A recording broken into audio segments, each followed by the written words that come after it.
everyone, and welcome to today's Business Builders Podcast. Our special guest, Larry Klimek, President and Strategist with JKL Associates. Larry, welcome back to the program. Good morning, Tom. Thank you for letting us come back and have a conversation today about some important topics that hopefully those watching will benefit from and take some action on to do something to build their business. Well, I know we've got some great information for them. We had our pre-conversation, as we always do before our program, and we're going to be talking about something very important to many small business owners today, and that is looking for leadership qualities in the people they hope to promote to a leadership position. So with that said, why don't you tell us a little bit about yourself before we get started, and then we can go from there. Well, Tom, I've been fortunate enough to be providing guidance services to the small and medium-sized business sector for almost 35 years. We focus in on helping business owners own businesses and assets rather than owning headaches and jobs. And the reality of it is that there's genuine opportunity in the marketplace for people to be very successful. And a lot of it has to do with just taking some of the confusion off the table and putting some organization in place so that they can have a clear thought, a clear path to be on the proper journey day in and day out. Mm-hmm. Sounds good. Well, that's what's needed for sure, day in and day out. Hey, so let's get on to our question for today. And what are some of the qualities that business owners should be looking for in their team members who they hope to promote to a leadership position? It's going to be unique to each business situation. As we've talked in the past, and maybe it's worth refreshing. We are a firm believer that when a business has a solid, defined core purpose and core values, it's a foundational part of how they can be successful. Mm-hmm. And so when we're looking for leadership, we want to start with how a person's character aligns to the organization's foundation. Do they align with the core purpose? Is the person's character of such that it has good moral integrity? Does it align? Are they committed to the direction of the company? Mm-hmm. So, I mean, it's a pretty basic statement. But unfortunately, we've seen too often that people brush over it a little too quickly sometimes. Mm-hmm. And later on, when chaos does ensue, they look back and say, boy, I missed that. I wish I would have taken a little more time at the front end to see where the quality of the alignment might have been with the way the person is and how that contributes to the company's objectives. Okay. So what we're saying then is character. We're really talking about values that person might possess. Is that correct?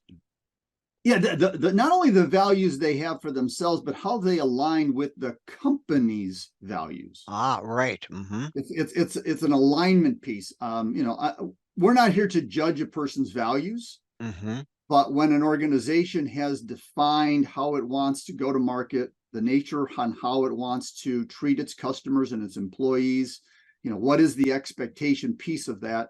It's important that it's not just a nodding of the head, but it's an emotional bond to the values that the organization espouses out into the world. When those are much tightly aligned, you will see that the decision-making process is much more simplified and it's consistent. Okay, that makes sense. Okay, tell us more. Well, I mean, on the basis that there's good alignment with character, I mean, one of the things that is also part of leadership is the competencies that individual brings into the organization, into the team, even themselves. And competency, from my perspective, is the collection of life. The competencies where we gain knowledge and education through academic systems. We have events and stories of our life that have taught us valuable lessons. Um, Mm-hmm. and Right. it's these competencies that we bring into our roles. And sometimes the competencies are not just mathematical or academic in nature. Some of them are emotional in nature. Mm-hmm. How we relate with other people, how we Mm-hmm. are authentic, how we do things so that it aligns and develops people as opposed to just manages them. Mm-hmm. So I hear what you're saying there, and that's an interesting aspect. It's not just a person's skill sets, it's the experiences they've had and what sense they make of them and how they are able to put that together I mean, in the it's person. I'm a journeyman carpenter by trade from years ago, and it's one Mm-hmm. thing to be able to read a blueprint. Mm-hmm. It's another thing to be able to take, lumber and nails and a hammer and erect what the blueprint is telling. You Good need point. both competencies. You need to be able to read the blueprint, but you also need to have the technical skills to be able to erect the two by fours. Mm-hmm. Great analogy. I can see what you mean. Okay, good. Tell us more. Um, Capacity. I mean, one of the things that we found in working with many businesses over the years is a person needs to have the capacity to be a leader. Mm-hmm. Um, there can be some really knowledgeable people. They can have some great emotional skill sets, um, but if they don't have the capacity, if they are not taking authentic ownership of the role of leader, Mm. they're not open to absorb the challenges that leadership is going to have to deal with. Mm-hmm. When you get into a place where stuff happens, uh, they have to have the capacity to navigate, to prioritize, I guess is a good way to phrase that, to Mm-hmm. prioritize their leadership application, the skills they have, the competencies they have, the character that they have, so that effectively they can contribute in a way that is effective. I Okay. mean, you and I are both uh, we are colleagues, and we have some tool sets. It's called the Prioritize Leader Mm-hmm. approach. We're certified in that, and Mm-hmm. that box, if you will, that educational platform helps leaders put into proper perspective the priorities, from defining their purpose Mm-hmm. to establishing how they are going to engage their people, Mm-hmm. um, the nature, the growth path, the pace they're going to be on. They're going to look at the perception. How is their business looked at, and how should they make their business be looked at out in the world, especially in a world that is heavily linked technology wise with things like Mm. social media, and then ultimately, how does that produce profit? So Yes. those pieces of the prioritized leader fit nicely also into development of leadership character, leadership Okay. competency, leadership capacity, leadership Mm-hmm. contribution. Mm-hmm. Great points. Great point. And that is a fine tool that we both use with our clients. It's really something to mention here. Now, let me ask you this. What would be some of the red flags that you should look for that a potential person who you would like to promote to leadership role wouldn't really do that well? Wow, that's the first thing that comes to mind, Tom, is Mm-hmm. that there is a change, a mindset evolution that Mm-hmm. needs to take place when you move a resource from being in a role of person who does tasks Mm-hmm. to a person who manages people that do tasks Mm-hmm. to a person that manages the way the business operates to a person who mentors people Mm. who conduct the business. Mm-hmm. And so, a leader is someone who might still have as the word we used earlier, the competency to do a task, Mm-hmm. but their best value is mentoring people to be able to accomplish that role's contribution to the business. Mm-hmm. And so they have to evolve from being managers of tasks Mm. and managers of people to being mentors of people that help them accomplish contribution. Hmm. So, So it's a path they need to, a mindset shift they need to evolve to. And if you're a business owner and you're looking at an individual or individuals to groom, it's a great conversation to see how they view what that individual sees as their best contributional value. If they view their best contributional value as being an engineer. I have a client right now who is the president of the company, the owner of the company. It's a nice size technology company. He is an engineer by discipline. Over the last 18 months, he has finally come to an understanding that he is in the way of growing his company really? because he is an engineer. Mm-hmm. And so he has effectively said, my best contribution is being the chief engineer of the organization. Hmm. I'm still the owner, but in order for me to provide the best for my clients, not me, but his clients and his Mm-hmm. people and his vendors and his marketplace, he needed to have a leader who could bring strengths and competency and contribution that he could not. And Mm-hmm. so, it was not an easy decision for him, but it was Hmm. an important decision for him to say, this is my value. This is how I contribute as a leader. He was not very sophisticated in terms of how he dealt with some of his non-engineering type things. Mm-hmm. And although he was doing a remarkably good job of trying to develop his skills, at the end of the day, he could provide more value by staying in his lane. Mm. That's very good. and being open as a leader to admit that. Right. That takes a lot of confidence, self-confidence to believe Yeah.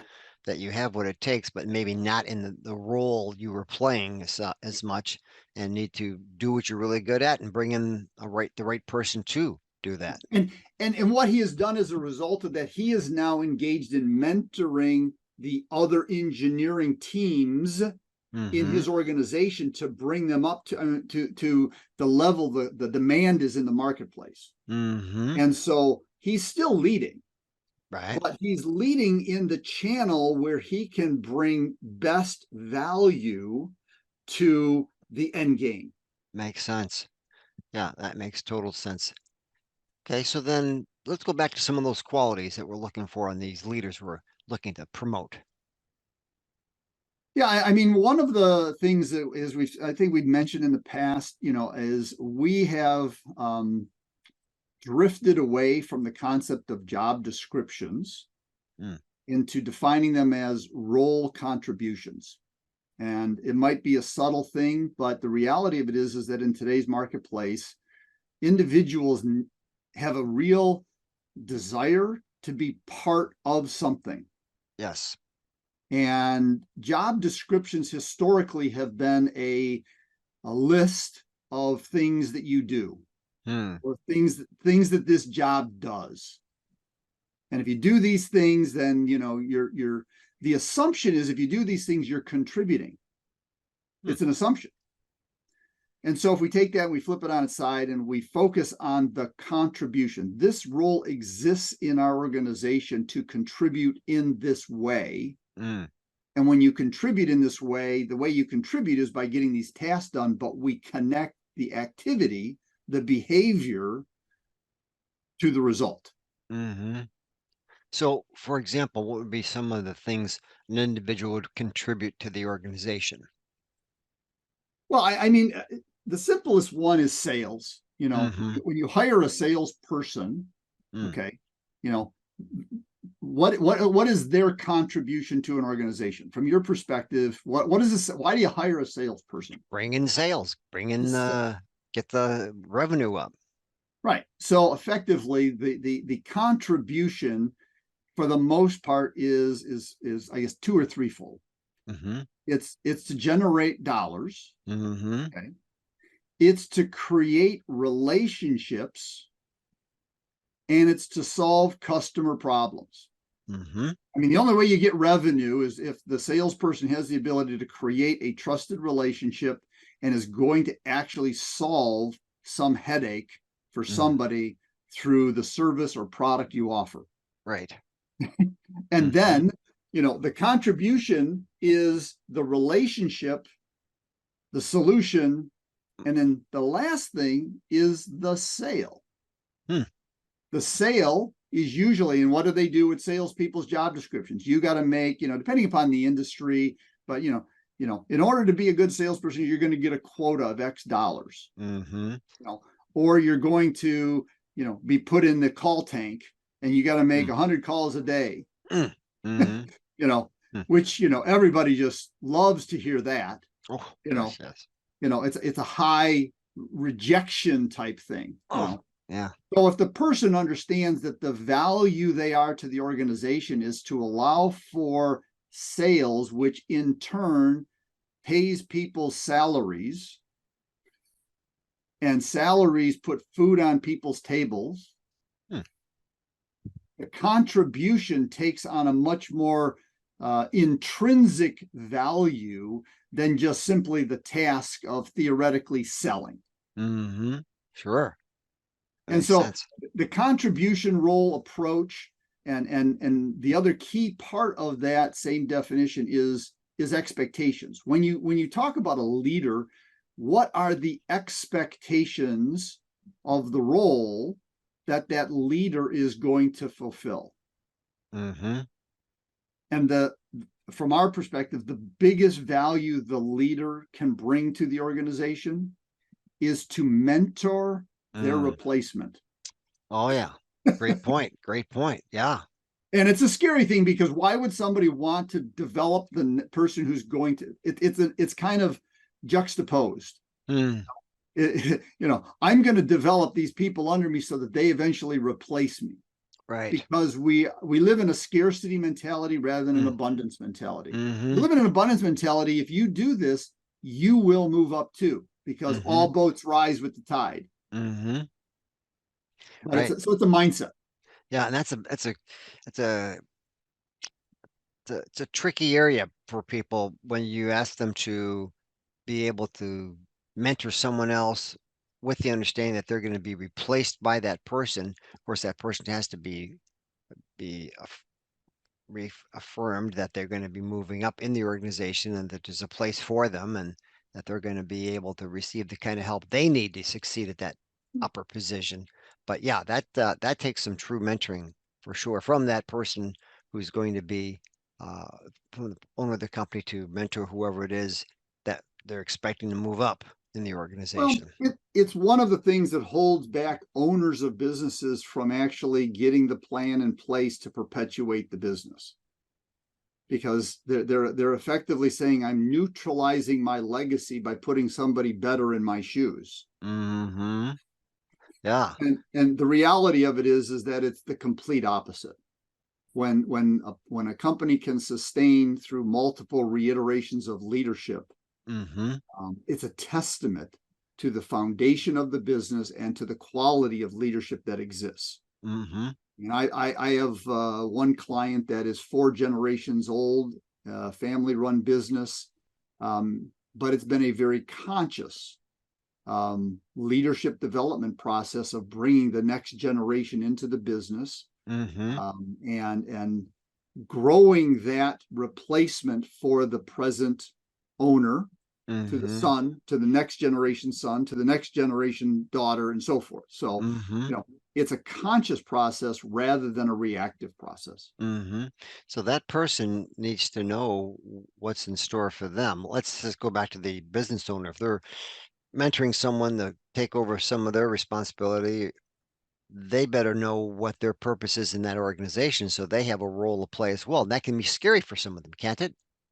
Um, there, I joke about it, in that, if you ask a business owner why are they in business, the general answer is to make money.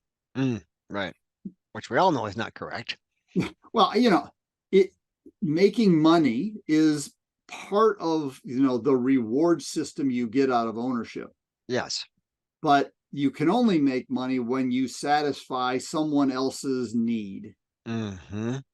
And Precisely. so that piece of it, that intrinsic piece of saying, I'm going to create a business for this. And I know we've mentioned this in the past, one of our clients who's in the automotive repair industry. I mean, their purpose for their automotive repair is not fixing your brakes or, changing your oil. Their core purpose is helping people do life. Hmm. Yeah. And that they view the brake job as the means to provide safety to the mother who's, chasing her kids to athletic practice, the Yes. father who's driving to, work so that, food can be placed on the table. If you Hmm. raise the conscientious level of the value and the values you bring into Hmm. the marketplace, it changes the contribution, it changes the mindset, it evolves that person to leadership. Hmm. Effectively, everyone in an organization has the potential to be a leader. Hmm. And it's not a distinction on a hierarchical chart. Hmm. And real entities that have an energy of leadership is because the quantity of people in the organization have self leadership. Well, that's say that again. That's a great insight. Well, I'll say it slightly differently, just so that it resonates Hmm. maybe differently. In that leadership is not hierarchical. Leadership is at every level in the organization, and that each person, quality leadership, starts with self leadership. Mm-hmm. So when we talk about qualities that owners should be looking for, they're the same qualities that individuals should be embracing to develop in themselves. Mm-hmm. Now, as leaders, we need to help some people get a roadmap because they've never had to think in that platform. That's right. Yeah. And so, some of my clients actually have, leadership pathways that they have to help people, what books they should be reading, Hmm. what, YouTube videos they should be watching, what Hmm. TED Talks they should be exposed to, a series of things that align with, again, the company's purpose and core values that support that theme, Mm-hmm. but give people kind of a roadmap that says, oh, okay, this is how I self develop. And the stronger your self leadership is and the investment a company is willing to make and to help people self lead, the stronger this is. And then what happens is people automatically, the cream rises to the top Mm-hmm. because they have self leadership first, and the characteristics we've spoken of have been developed by them with the opportunity to have some level of investment by the company to help them get there. Yeah. Great points. Great points. In fact, that if you want to develop leaders within your organization, you have to give them a roadmap. You've got to give them some timelines. You've got to give them some assistance in doing that. And that's part of the process. Of course, you've got to recognize that they've got the potential to begin with. And what does it ever happen when you think you've got somebody that's got the potential, but once they start going along that path that you've got set out for them, you discover maybe it's not the best thing for them. Maybe they're better off just doing the skills part of what they do for the company. As I mentioned earlier, the owner of that technology company, Mm-hmm. through conversation and Mm-hmm. being genuine to each other, Mm, mm, he came to realize that he was holding his company's capabilities back by mm-hmm. trying to be um, a CEO Mm-hmm. leader, where he is better as a chief engineering leader because he can bring more value to his company that way. Right. And yes, I mean, not everybody is destined to be a leader, not Mm-hmm. because they can't, it's because they elect not to. Mm, I am a firm believer everyone has the potential. mm-hmm. And it is at some point in time a choice of Mm. whether an individual wants to play there. And not Yeah. everybody wants to play there. No. You're right. And they may start on that path and discover as it gets closer that it's not really their cup of tea, so to speak. And that doesn't mean they are any less of a value, any less of a Right. contributor to the organization. And I think Mm-hmm. sometimes, and this happens going back to our sales, this happens a lot in sales where a sales person who's doing very well in sales, an owner will promote them to be in sales leadership. Yes. The challenge is they don't set it up correctly, in my opinion.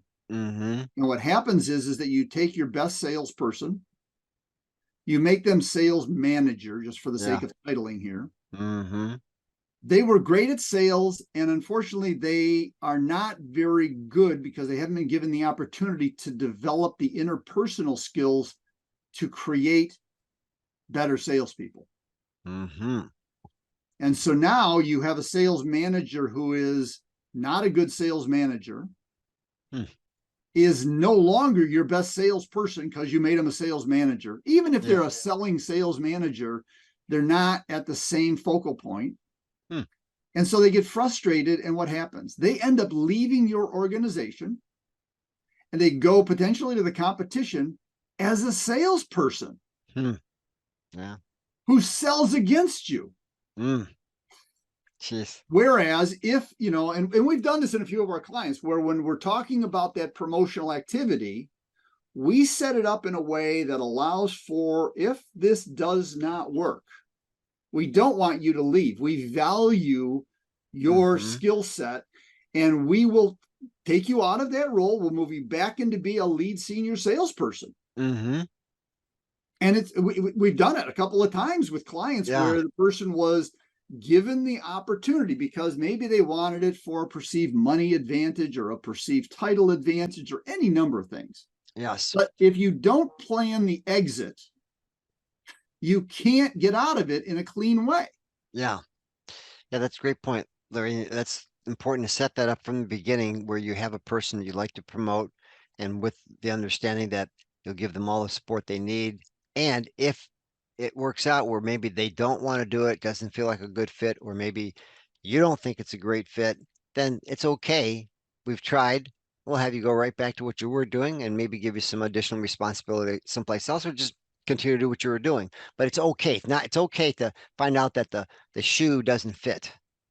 And it's not that the embarrassment Mm, navigation right. that they've failed is not the case. If Yes. and this goes back to culture and purpose and core Mm-hmm. values. Mm-hmm. If you have a set of core values that has some level of employee respect in it, Mm-hmm.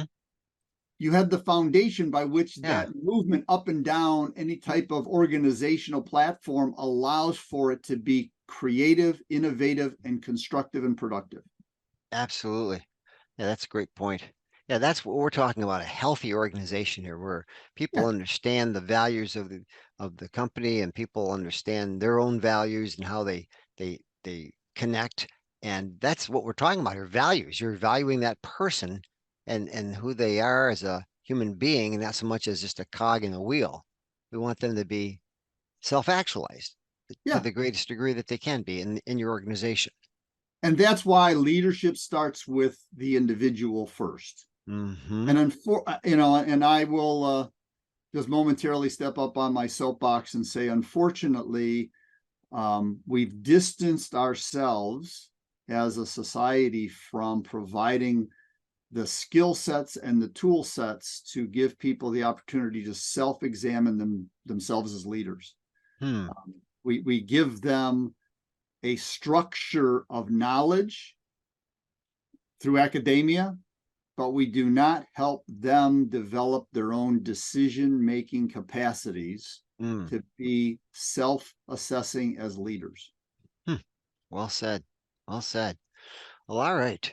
Well, Larry, if our listeners would like to get a hold of you and possibly ask you a few more questions or maybe engage you as a consultant, what would be the best way for them to get a hold of you? Uh, Feel free to call us at either our Michigan or Florida offices. Hmm. The easiest way to find all the information is our website. So if Okay. you go out to Uh-huh. www.jklassociates.com, Okay. that gives you, access to our phone numbers. It gives email. My email is Larry at JKL Associates. That's fine too. Okay. Um, Feel free. We do a series of communications Mm-hmm. via technology. So on Mondays and Wednesdays, we do a video. This year's sequence talks about decision making and Mm. the biases that all of us have and Mm-hmm. how they can influence decision making. So those are Mm-hmm. videos, short 30, 40-second videos. Tuesday, we talk a little bit about culture. Thursday, we do our newsletter, our guidepost, as we call it. Mm-hmm. Mm-hmm. There's a place you can go out and under guideposts, you can sign up for that if you want to get a communication that way. Right on And your website. Mm-hmm. Mm-hmm. every Friday we do a book review of a business book Mm. or a personal book. So every Okay. Friday we do a book review video that identifies either a business book or a book that has had impact on either myself or one of our clients or a colleague of mine that has brought our attention to it. So we do a read of it and a book review so that people are filling their mind with information that allows them to self-lead. Excellent. All those resources available right on your website. So we'll put that up on the screen so our viewers can write that down and connect with it. But that's outstanding. Well, Larry, again, thank you for being with us here today. It's always a privilege to have you with us. You're just a wealth of knowledge and information, and we look forward to having you back again. Well, as I tell all my clients, go out there and be good. And if you can't be good, be great. That's a good way to close. Thank you so much. Be good, Tom.